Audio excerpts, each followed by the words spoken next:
So today we're going to be thinking about two really important characters from the Bible.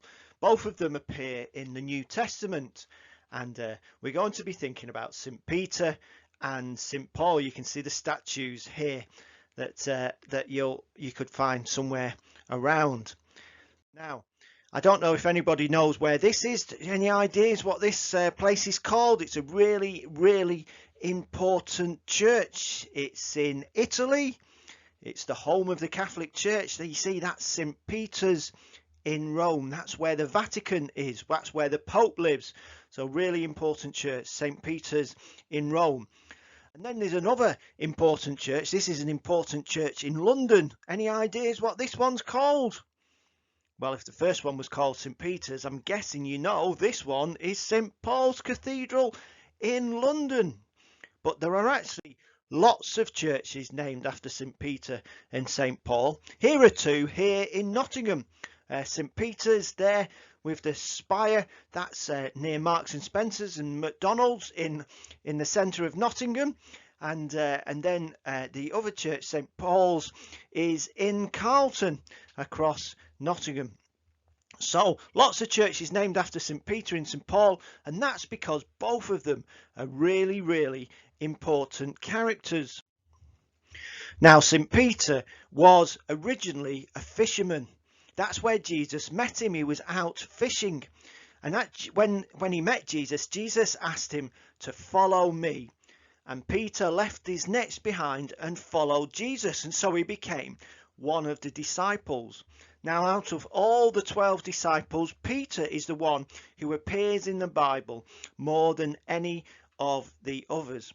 Peter's in lots of the stories. Peter was often with Jesus and talking to Jesus and saying all sorts of different things. So Peter is one of the most important ones of the disciples. Now, St. Paul was completely different. He wasn't a fisherman. He was actually somebody who'd learned all about God and had studied the Old Testament. But actually, when we first meet him, and we meet him in Acts chapter 8, Paul was an enemy of the early church. He believed that Jesus was wrong, and so he was trying to attack Christians and stop them spreading the news about Jesus and about the resurrection. And one day he was on the road to Damascus. He had special letters to arrest Christians there and bring them back to punish them. But on the way, on that road to Damascus, there was a blinding flash and he fell to the floor. But in that moment, he believed that the risen Christ spoke to him. And so from that moment on, his life completely changed. He started to tell others all about Jesus. And in fact, St. Paul started to travel round, going on lots of journeys, telling lots and lots of people all about Jesus. Now, St. Peter and St. Paul are both really important in the Bible. But I want to say to you, they were both very different people. They were very different characters. But I think it's important that we think about what they were like. Now, St. Peter was what we call impetuous. That's a good word, isn't it? Impetuous.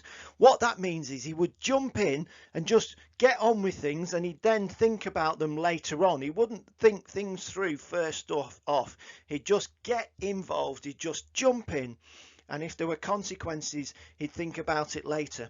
Now, in the Bible, St. Peter's almost always the first disciple to open his mouth. He sometimes says clever things and he sometimes says stupid things, but he would always jump in and speak.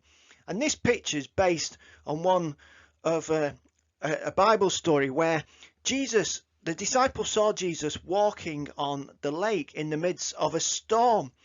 And Peter decided, well, if Jesus can do it, then I can do it. So Peter stepped out of the boat, and for a very brief moment, he was walking on the water towards Jesus.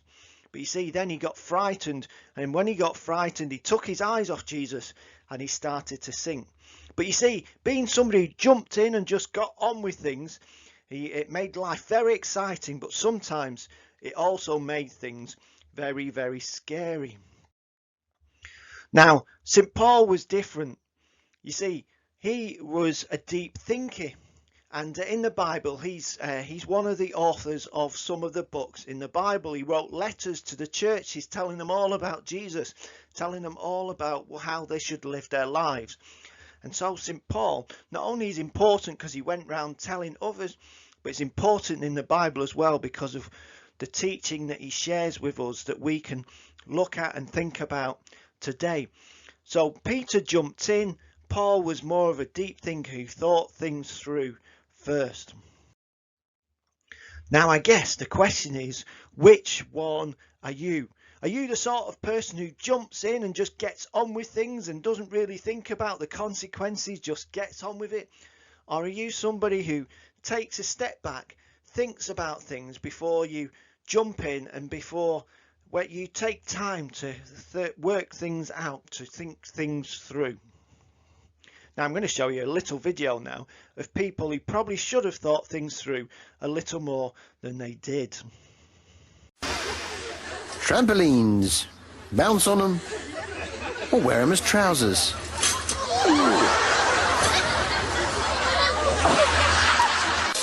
Yes, I know what you're thinking. It's a balls package. All about balls. So where's the ball? There it is. Now let's see if we can break Dad's back. There's this one SpongeBob. Oh! Can you feel your feet? Ah, the impatient parasailer. That's it. Go! Go! Drag me across the beach. Chair jumping now. First one clears all the chairs. Time for the second one now.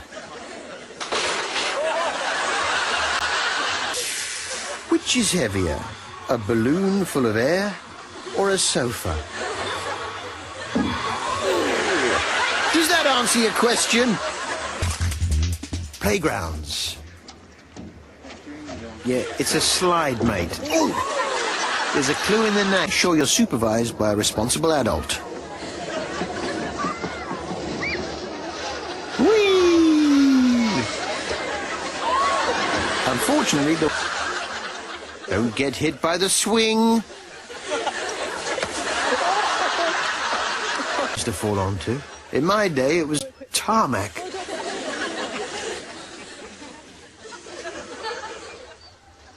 Right, Ben Hall, come on. Oh.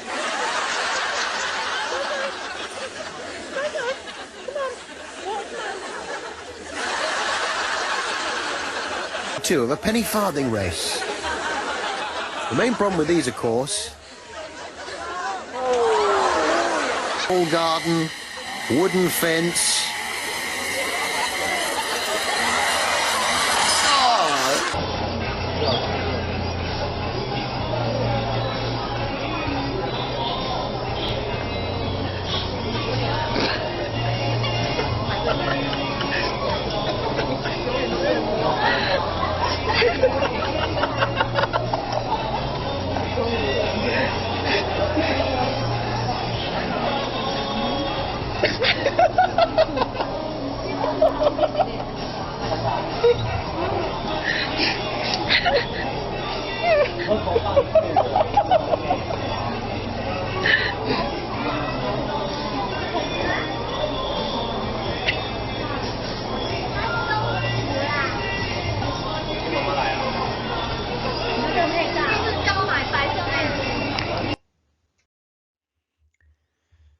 So some people should have thought things through there, shouldn't they? Some more. Anyway, both are important. That ability to jump in and get on with things, that's important, but also taking time to think about things.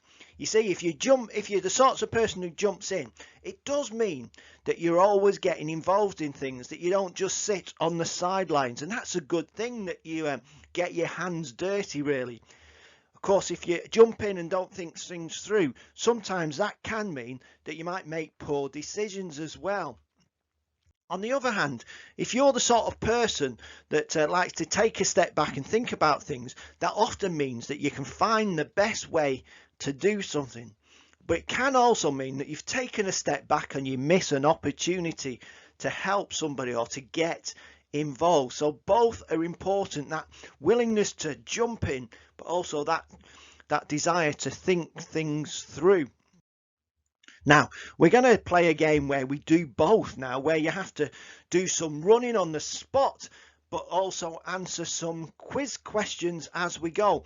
Now, I'm going to try and join in. I hope the sound doesn't go too funny as I'm running on the spot and asking the questions, but let's see how we all go. So if you stand up now, we're going to start running on the spot and trying to ask some questions. So let's see how we all go. Are you off? So, who is that? Anyone know? Well, it's the Prime Minister, isn't it? Boris Johnson. Doesn't look very happy there, does he? Perhaps he's missed an opportunity. I don't know. Right, next question. How many pink and purple buttons can you see? Look carefully. Look carefully. How many pink and purple ones can you see? Well, there are 6.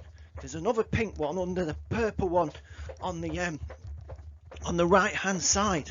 So there's 6 in total. Anyone know where this is? It's not a difficult one really, is it? That's Big Ben and the London Eye. Yes, that's London, of course it is. Question 2 + 7. Anyone good at maths? What's the answer to this one? Well, of course, that's 9. Anyone know where that is? I would think you do. That's Disneyland. I think it might be Disneyland Paris, but it's Disneyland anyway.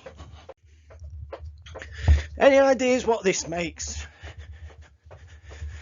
You can hear me breathing, can't you, from this running on the spot? Well, those are cocoa beans, so of course that makes chocolate. Name this animal. Oh, it's a funny looking animal, isn't it? It's very pink. It's a flamingo. Oh, another maths question. So 7 + 5 - 3. Oh, can you do it? Can you do it? 7 + 5. Well, that's 12 - 3. That's 9. So it's 9. Oh, how many sort of marbly jelly things there are they? Oh, that's, can you count them all up? Whilst running on the spot, that's not easy to do, is it? Count and thinking how many there are. Oh, have you got it yet? Well, I can tell you there are 18. Is that what you got? Who's that? Oh, I bet you know that one, don't you? It's Ed Sheeran with his tongue out. Where's this one? Oh, well, that's a very famous place, isn't it? That's the Eiffel Tower. Where is it? It's in Paris. And I hope that's the last question, so I can stop running on the spot. Oh, it is.